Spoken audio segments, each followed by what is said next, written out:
कान्ताय कल्याणनिधये निधयेतिनां श्रीवेङ्कटनिवासाय श्रीनिवासाय मङ्गलम् लक्ष्मी सविभ्रमालोकसुभ्रूविभ्रमचक्षुषे चक्षुषे सर्वलोकानां वेङ्कटेशाय मङ्गलम् श्रीवेङ्कटाद्रिशृङ्गाग्रमङ्गलाभरणाङ्गये मङ्गलानां निवासाय श्रीनिवासाय मङ्गलम् सर्वावयव सौन्दर्य सम्पदा सर्वचेतसां सदा सम्मोहनायास्तु वेङ्कटेशाय मङ्गलम्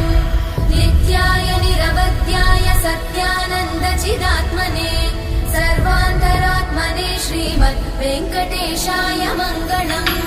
स्वतः सर्वविदे सर्वशक्तये सर्वशेषिने सुलभाय सुशीलाय वेङ्कटेशाय मङ्गलम्।